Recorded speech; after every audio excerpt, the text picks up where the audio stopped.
The following is a presentation of CBS Sports. Hi again, everybody. I'm Pat O'Brien. Welcome to the fall premiere of the CBS Sports Show. Today it all begins with boxing doubleheader. That's 8 fists flying, not at the same time, of course. We've got the rematch between super middleweight Steve Collins and Chris Eubank. Collins took the title from Eubank in March. Eubank claimed Collins' hypnotist gave him an unfair advantage.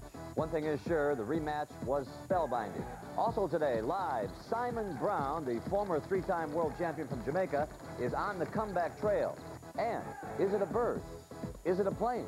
No, it's Aaron Superman Davis, who, disguised as a mild-mannered middleweight, will fight a never-ending battle, or 10 rounds, whichever comes first. And if it's fall, it must be college football, and CBS is the new home of the national championship. Today we'll have all the news, scores, and highlights for you, along with our in-studio guest, folks, the eye of the Hurricanes, Butch Davis, in his first year at Miami by way of the Dallas Cowboys, and he's smiling. We've got some other surprises in store, so folks, wherever you're watching today, get set for the show. Blast off.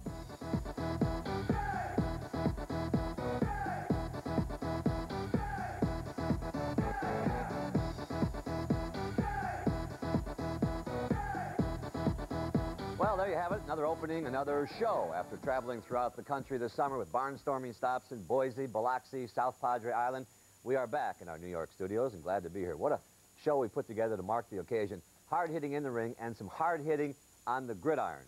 First up, the #1 team in the country, Florida State, welcomed rather rudely North Carolina State, 77-17. The Seminoles pumped up for their home opener, and it showed. Look at them go out there. Turnovers played a big part as NC State running back Tremaine Stevens fumbled that carry away, coughs it up, goes the other way. Bobby Bowden wanted more, and his quarterback Danny Cannell responded, throwing this TD, the second of his career high. Folks, 5 TDs. Andre Cooper scoops it in. Running back Warwick Dunn, watch this. He extends the Noles' first half lead to 28 points on a 40-yard dash to pay dirt, and there he goes. And the Seminoles go on out to 77-17 final there. No celebrating there, fellas. Later on, we'll chat with Seminoles head coach Bobby Bowden and the quarterback Danny Cannell. This has been a difficult week, to say the least, for Tom Osborne and defending national champion Nebraska. Heisman Trophy candidate Lawrence Phillips and other players have been accused of assault and other criminal actions.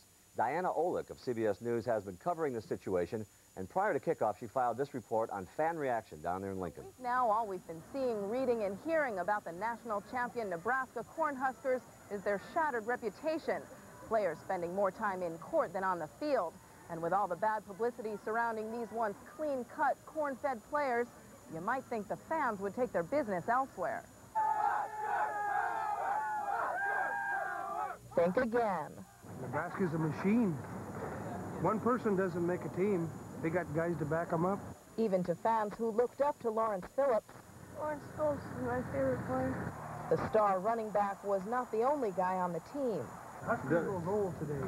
And most in what will be a record 202nd sellout crowd. Every game will be a sellout. Are just glad their boys are back. Well, it's the first game of the year for #1. #2, it's just great to be back again.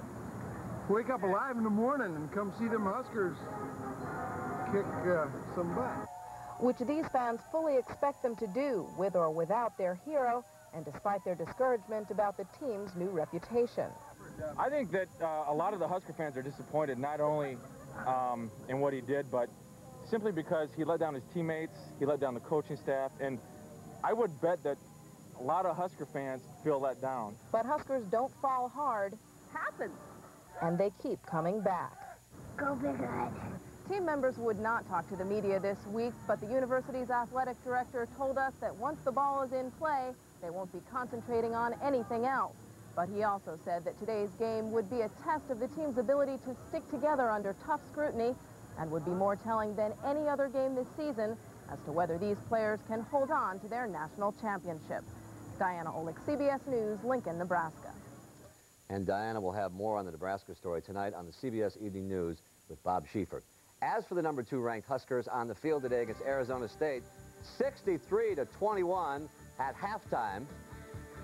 And the man who replaced him, Clint Childs, they said, son, go on out there and make a statement. And there he goes. First play of the game, 65-yard scamper. Nebraska piled up 56 first-half points. He now has 2 touchdowns, and Tommy Fraser has 3 as Nebraska rolls on this afternoon. We'll have more scores and highlights later during our Northwest Airlines College Football Today. Well, it had to happen. The show is going interactive. If you cyber fans out there would like to chat with Pat on the internet, we'd love to hear from you. Why not cast your vote in our fan poll for the top 25 college football teams, or give us any other feedback you want. You don't have to be a hacker to access us at sports@cbs.com. Your comments and inquiries are now only a cursor away. Time now to sound the bell for the start of our CBS Sports Show boxing doubleheader. Last Saturday night in Cork, Ireland, Chris Eubank entered the ring attempting to regain the WBO super middleweight title he had lost to Steve Collins of Dublin. Dramatic entry. There was a lot of controversy over Collins' using of a hypnotist before both bouts. Let's pick up the action beginning in round 7. Tim Ryan and Gil Clancy, the Ryan Express, providing the call. This is Kevin's Park in Cork, Ireland. The WBO Super Middleweight Championship at stake. 17,000 fans on hand. And the former champion Chris Eubank into the 7th round has fought a strangely listless fight. Steve Collins has been the busy man, as we've seen it right from the start here, with the support of his countrymen here in Cork, defending his title for the first time against the man he took it from last March. Collins on the left, Eubank now in the foreground. Collins comes out quickly again, as he has every round, keeping the pressure on the former champion. Referee is Ismael Fernandez from Puerto Rico. Hasn't had a lot to do, as Collins has carried the fight. Eubank been occasionally counterpunching, mainly doing what he's doing here, just going into a shell. Tim, and one round is exactly the same as the other. Every round, Collins is just the busier of the two. Throws 2 punches every time Eubank throws one. So it's difficult to even score 1 round for Eubank, at least on my scorecard. Shooting up that jab, that's about the only thing Eubank has done with any effect, and it certainly hasn't been damaging at all.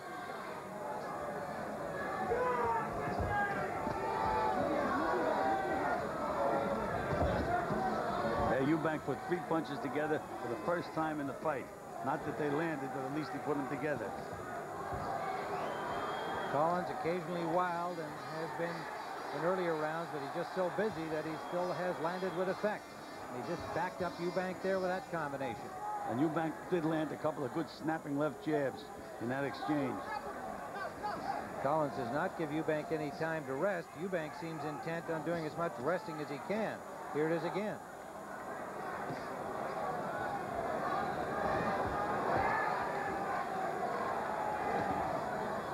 Eubank has had 2 fights since he lost the title last March to Collins.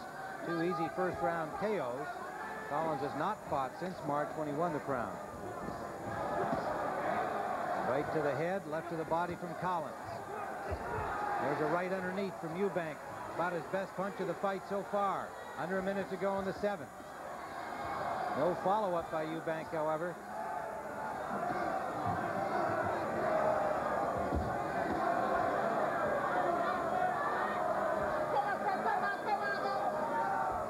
No love lost between these two combatants. A lot of rancor before the first fight and between the 2 fights.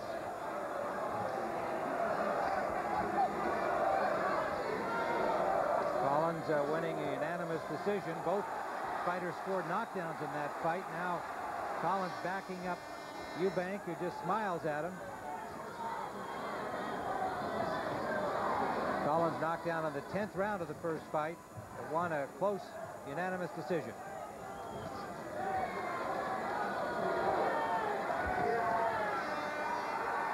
Eubank got a flash knockdown. Now there's some blood from the corner of the right eye of Steve Collins. Steve Collins suffered a cut there late in round number 7 at the corner of his right eye. Let's see whether that gets Eubank going. He's turned in a very listless performance to this point. Collins comes out quickly, as he has in every round. Collins is fighting like he's behind in the scorecards. This is scheduled for 12. Collins in his first defense of his crown. One thing he's not worried about that eye, Tim. He's allowing caution to go to the wind, just throwing the punches. Eubank a little more active here in the early going of round number 8. Collins keeps up the pressure. Short right hand landed. A little more blood from that cut now at the right eye of Collins.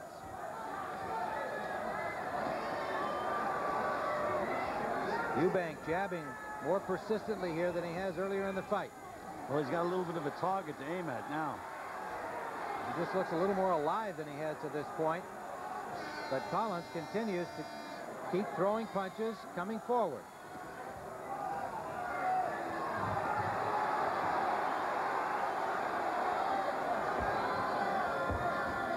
Collins, a somewhat ponderous kind of attacker. You can see his punches coming, but he just keeps them coming. Well, he certainly doesn't look pretty, Tim, as we had mentioned before, but his determination and conditioning allows him to do a lot of good things. Steve Collins, 29 wins, only 3 losses, all the tough guys. Mike McCallum for the WBA title, Reggie Johnson for the same crown, Simbu Kalembe for the European title. Former world champion himself, Kalembe.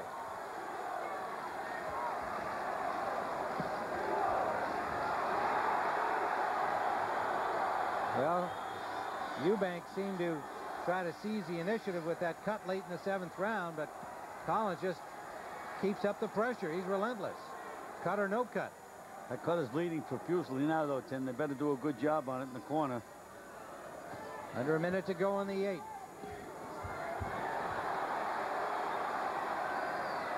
Effective counter-punching underneath from Eubank in that exchange, but doesn't back up Collins at all. Collins jabbing, backs up Eubank. Collins' punches are starting to slow up a little bit, Tim. Starting to get a little tired. There's a right hand from Collins that landed. A lot of blood from that cut in the corner of the right eye of Collins.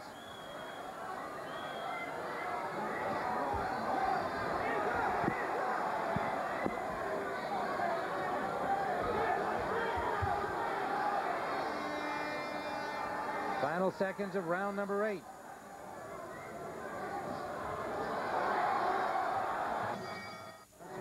In Cork, Ireland, working on the cut in the corner of Steve Collins, and the boxing inspectors come up to take a look at it. Collins, who's had his way through most of this fight, it's a pretty severe gash above the right eye. It appeared to come from a clash of heads late in round number 7. Well, that's up to the referee to indicate that at the time. But again, the cut is a severe cut, but it's not in the eye socket, so it's not really a dangerous cut, except that it should bother Collins because the blood can flow into his eye. Collins, again, as he adds every round, comes out storming. Just too busy for Eubank.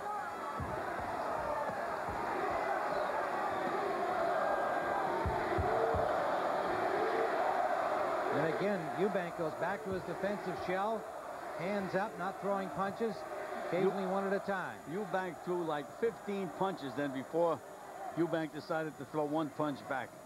And even if all of them don't land, they certainly look good to the judges. Or they should. Collins at age 31, the older of the two. Eubank is 29. Collins throwing caution to the winds, does not seem to be bothered at all by that cut, certainly not protecting it any differently than he did earlier before the cut.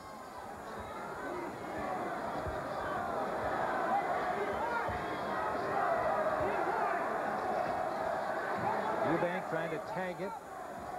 Fell short. Now Collins gets his arm around the head of Eubank. And there's Collins with a 3-punch combination, backing up. Eubank maybe in a little bit of trouble. You stopped counting at 3, Tim. I counted up to 9. In the 9th round, Collins continues to be in apparent control of this fight.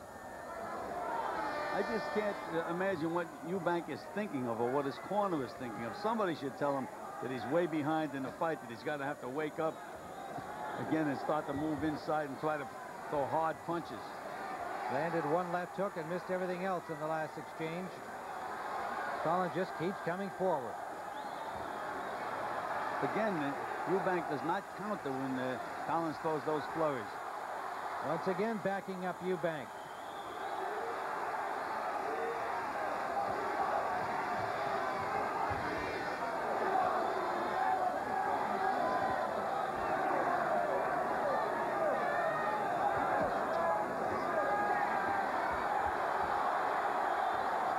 Collins does not look pretty, but he does get the job done. Under the 30-second mark in round 9, scheduled for 12. WBO Super Middleweight Championship from Cork, Ireland. 17,000 fans here cheering for Steve Collins. And there's Collins again pounding that canvas saying, let's get going here.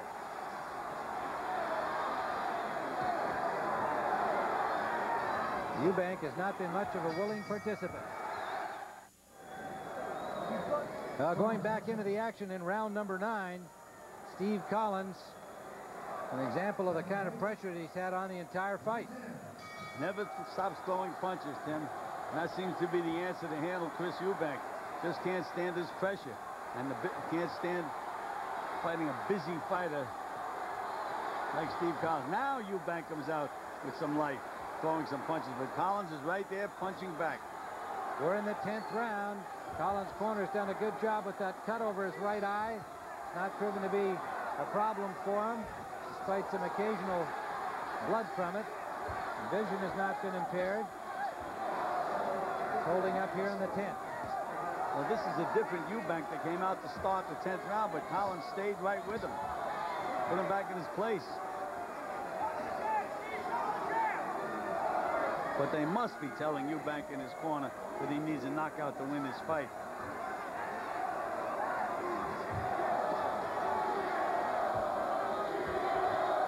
Eubank continues to do a lot of posing and not a lot of punching.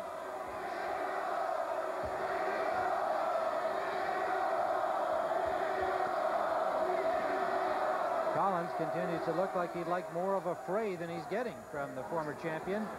Man he beat to win this title last March. As awkward as Collins is and as wide open as he was throwing those punches, he was the guy that landed the punch, and Eubank was not able to counter.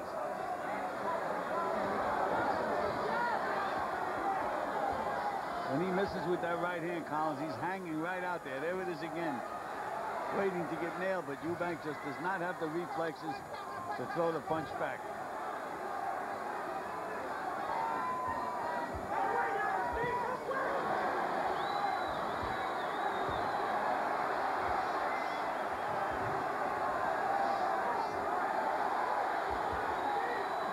Eubank does score the occasional counter. Collins is right there to throw 2 or 3 punch combinations. Takes the play right back away from him. Does not allow Eubank to take charge at any time in any round, as far as I'm concerned.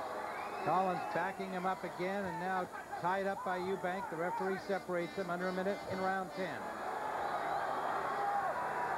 There was a good uppercut by Eubank. He scored 2 or 3 of those in the fight, but they have failed to bother Collins.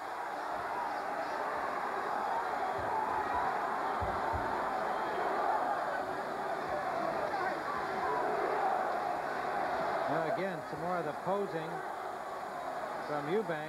Makes no sense the way we see this fight. Collins completely in control. That's what happens a lot of times when fighters get spoiled, Tim. Eubank has fought a lot of inferior opposition, and he expects to just win when he gets in here. He forgets that he has to fight. This is CBS.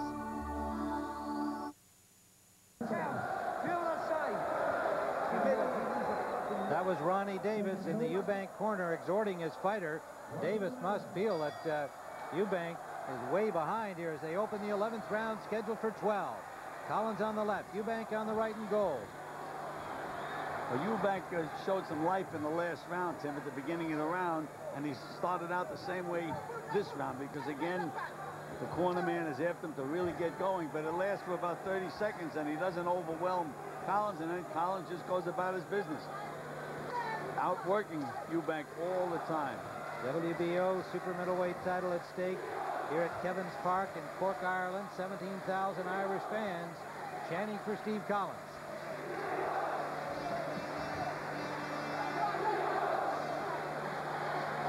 A lot of anticipation in this fight. The date was changed once or twice.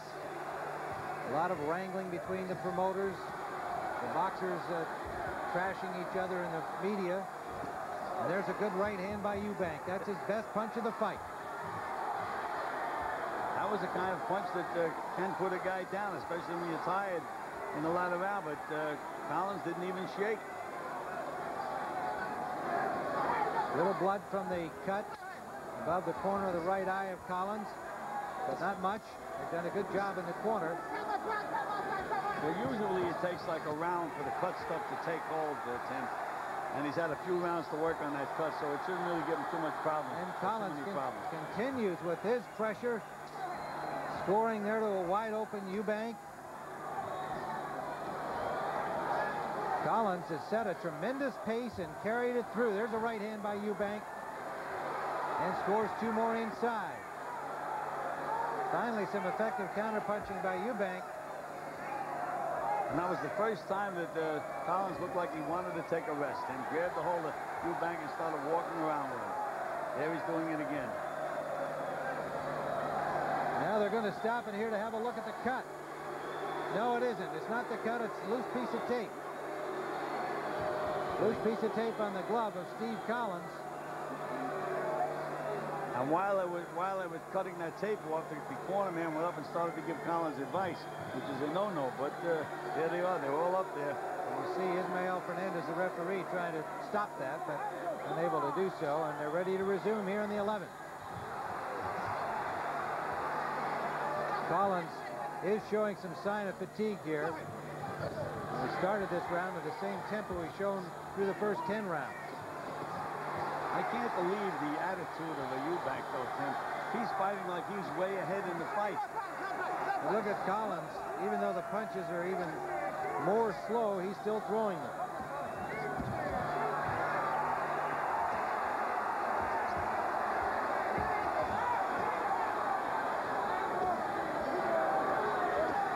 Eubank, again, a combination here, finding some holes now and throwing more punches. Could well have done this earlier in the fight with some success.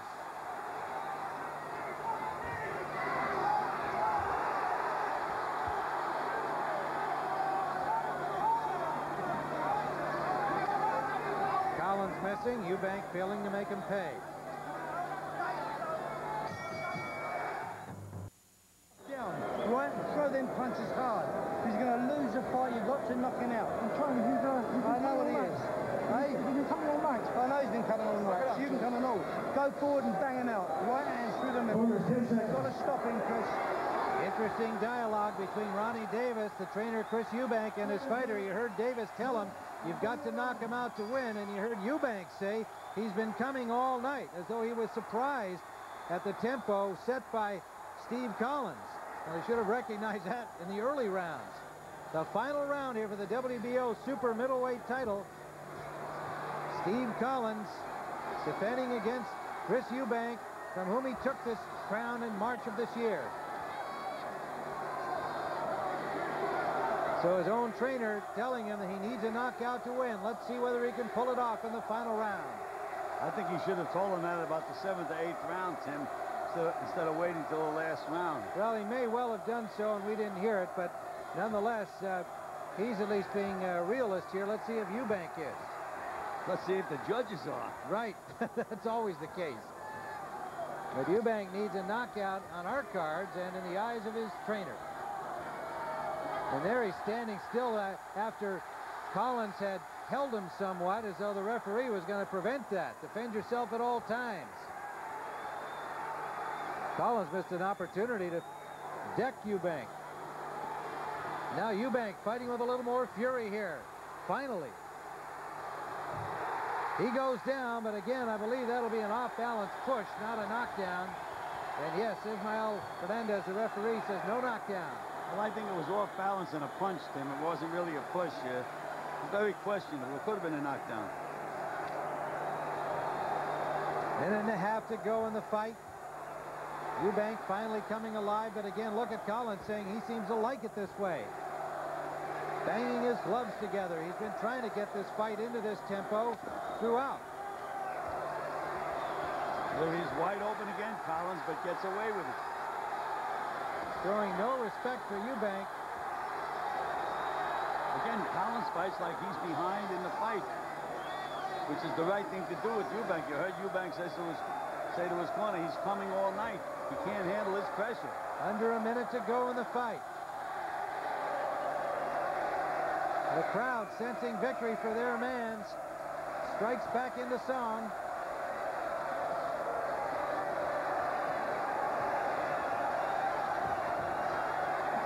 Collins toe-to-toe here. 35 seconds left. A good shot from Eubank. That straightened up Collins. And caused Collins to hold for a second, a brief second. Under the 30-second mark. There's a fighter, Collins, that got everything out of himself, Tim. He's tired now, but he got everything out of himself in this fight. Eubank looks like he's run out of gas here. No punching in these final seconds. Brief flurry, and that's it.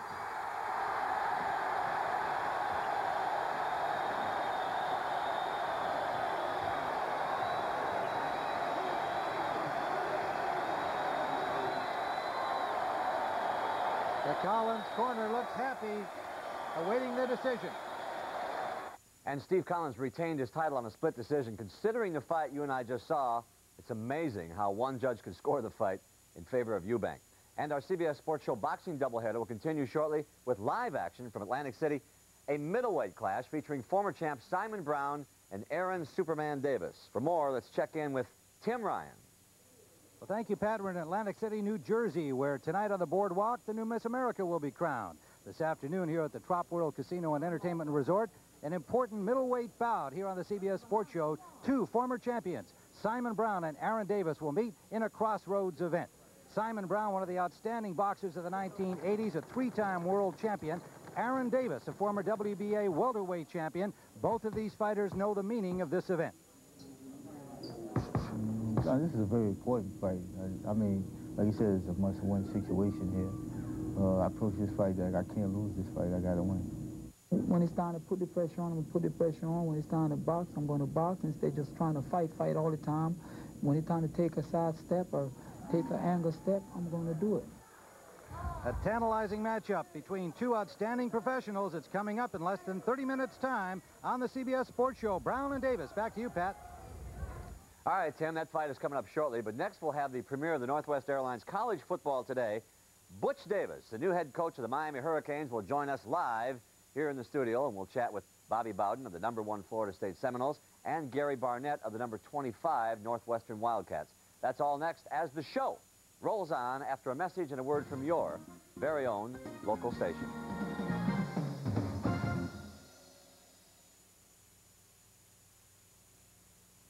College Football Today on the show is sponsored by Northwest Airlines. Some people just know how to fly.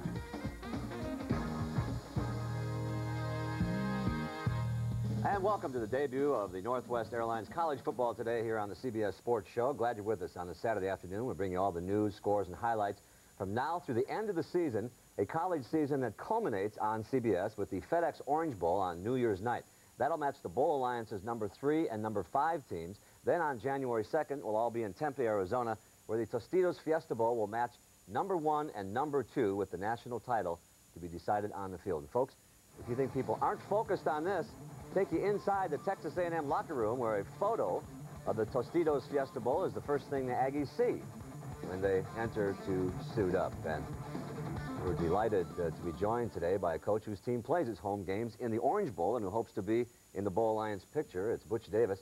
He's in his first year at the helm of the Hurricanes. Nice to see you. Thank you, Pat. Got It's an great off to be day here today. Well, you're 1-1. You get beat by UCLA. You come back. You got a young team, though, right? We really do, Pat. We've got 16 brand new starters. We've only got 6 seniors on our entire football team. So It's a learning experience for us. I think we're getting better. We're making some progress. I think you're going to see our football team get better as the year goes along. A couple of negatives associated with the team right now. First, the Ray Lewis situation, an investigation underway over an altercation he had with a former girlfriend. Yeah, exactly. It's an unfortunate and a very sensitive issue right now, particularly in light of the things that have happened around the country.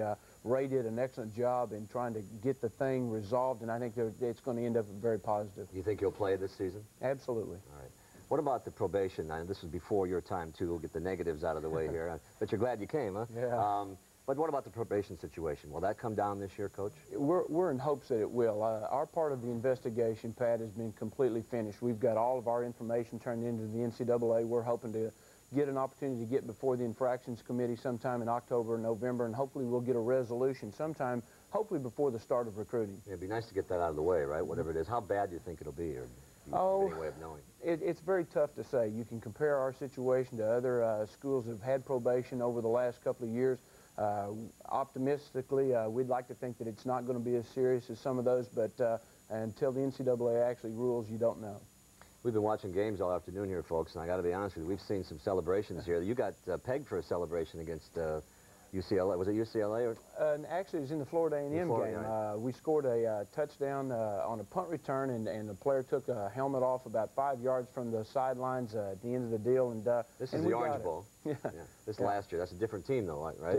Absolutely. What have you told them about celebrations? They call it the Miami rule. I don't know if that's fair to you. But I don't think it's fair. I don't think that you'd make a rule just for one team, Pat. I think basically what they're trying to do is they're trying to create a tremendous amount of sportsmanship, send a message to players, you know, but it's one of those things you have to walk a very fine line and hope that there's a lot of consistency between officiating across the country. All right, Coach, let's fire up the scoreboard. You'll like it. It's very easy to coach teams from here. Number 1 Florida State all over North Carolina State today. The final was 77-17. Let's fire them up now. The Seminoles came out on fire as the home opener against NC State.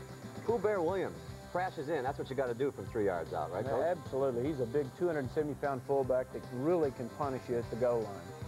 Warwick Dunn cruises untouched now and into the end zone from 16 yards out. And, boy, Florida State just looks sharp on all counts today. Very much so. Danny Cannell is one of the hot quarterbacks in the country and doing a great job. You love it when your quarterback's in this kind of a zone, don't you?